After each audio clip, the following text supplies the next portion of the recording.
Começa a vigorar a partir de hoje o novo Código Florestal Brasileiro. Bom, exatamente sobre esse assunto que nós vamos conversar agora com o deputado Duarte Nogueira, do PSDB paulista, que também foi secretário de Agricultura do Estado de São Paulo. Deputado, muito boa tarde, muito prazer em tê-lo aqui conosco na bancada do Band News. Boa tarde, Nelson. Alegria, nós estamos aqui. Bom, deputado, a presidente Dilma fez 32 modificações no texto, inclusive com o veto de aproximadamente 20% daquele que foi aprovado no Congresso Nacional, principalmente pelos deputados. Como o senhor recebeu essas alterações? Olha, eu acho que foram positivas, porque não houve o veto total. A presidente caminhou para a busca de uma solução em partes do texto, resgatando alguma coisa do Senado e fazendo algumas modificações. Eu espero que esse diálogo continue aberto, agora na discussão da medida provisória que foi baixada hoje, que já altera o Código Florestal, que entrou em vigor também hoje, para que nós possamos solucionar os problemas ainda remanescentes do texto do Código Florestal. Pois já circulou hoje uma informação em Brasília de que os ruralistas pretendem derrubar esses vetos e também modificar, ou retornar as modificações que a presidente fez e que os deputados não concordam, ou seja, essa base ruralista. Seria verdade isso, deputado? Haveria essa possibilidade realmente? Eu acho que a radicalização, ela não atende a nenhum lado, sobretudo os interesses do Brasil.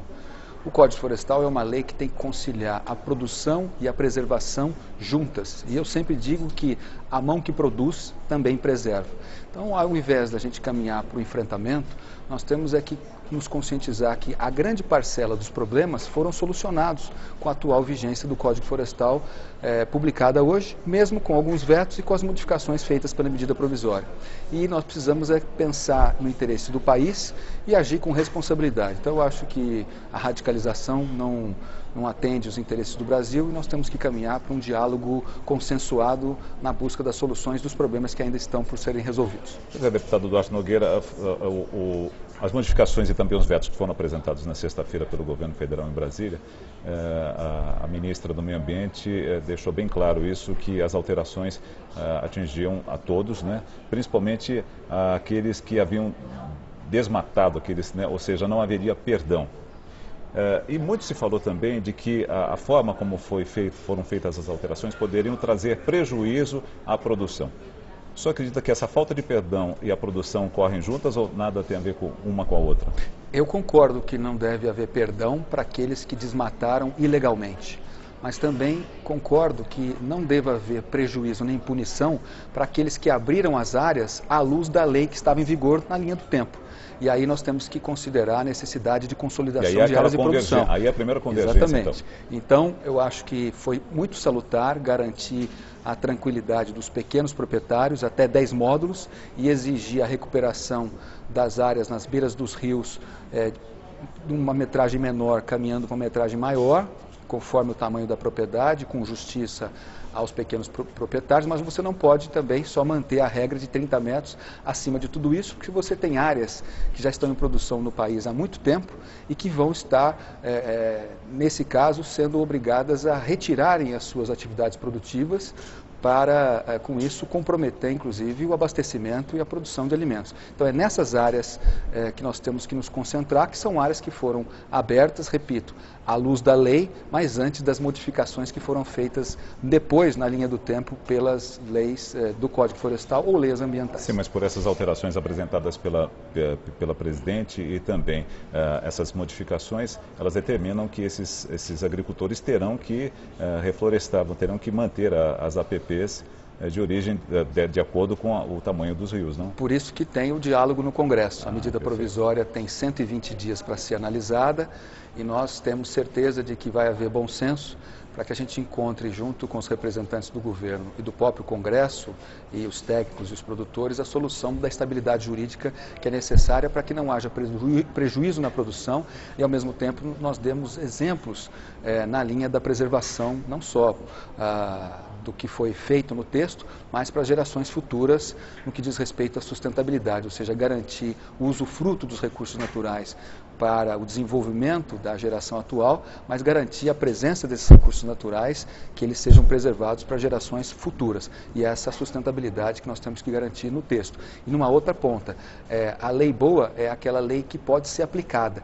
E da forma como estava o antigo Código Florestal, ele era inaplicável pelas situações que foram criadas na agricultura brasileira e nas alterações legais que foram produzidas posteriormente nos últimos anos. E do jeito que está hoje o novo Código Brasileiro, ele tem força para ser aplicado do jeito que está? Eu acredito que 90% dos nossos problemas foram solucionados, há bastante positividade na forma como a lei foi regulamentada. A presidente fez alguns vetos, diferentes daqueles que torciam para fazer o veto total, houve bom senso e houve algumas alterações. Nós precisamos agora, com inteligência, com calma e espírito público, caminhar para solucionar esses 10% de problemas que ainda não foram resolvidos. O que eu achei muito importante na apresentação do governo na sexta-feira foi de que a ministra do Meio Ambiente disse que eles ouviram especialistas no assunto, especialistas da Exalc, especialistas da USP. Isso realmente torna essas modificações muito fortes para serem alteradas novamente no Congresso? Olha, os técnicos eles precisam sempre ser respeitados, mas eles não podem ter a palavra absoluta.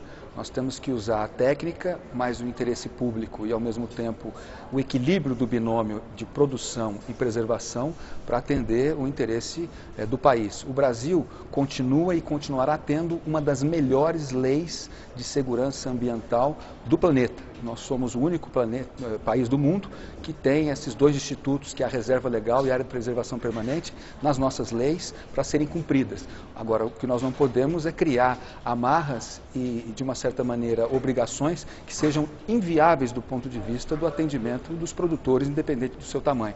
E aí que está a habilidade agora do Congresso de fazer o ajuste negociado para a gente poder concluir esses 10% que faltam para aperfeiçoar definitivamente e ter um novo Código Florestal bom para o país e exemplo para o resto do mundo. Deputado Duarte Nogueira, a gente está às portas da Rio+20.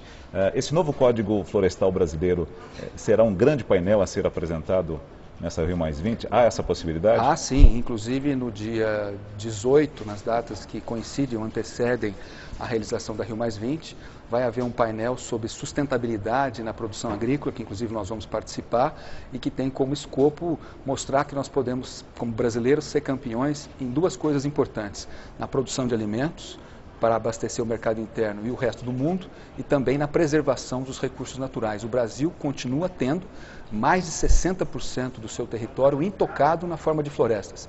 Há 200 anos atrás, quando o mundo começou a Revolução Industrial, usando os recursos naturais, sobretudo as suas florestas, para desenvolver, o Brasil tinha 8% das florestas do planeta há 200 anos atrás. Como esses países desenvolvidos usaram suas florestas, hoje o Brasil tem 28% das florestas intactas do planeta. Então, nós temos sim um patrimônio preservado e, ao mesmo tempo, temos que ter a responsabilidade para conciliar a preservação desse patrimônio ambiental com a tranquilidade e a estabilidade jurídica para o nosso setor produtivo poder fazer o que ninguém faz melhor que eles. Deputado Duarte Nogueira, deputado federal Duarte Nogueira pelo PSDB de São Paulo, muito obrigado pela sua presença aqui. Amanhã você já vai estar lá em Brasília, né, para começar a apreciar essas alterações e a MP. Sem dúvida, já estamos apreciando através das informações que recebemos ao longo do dia já. Então tá bom, muito obrigado pela sua presença aqui e bom trabalho em Brasília. Muito obrigado.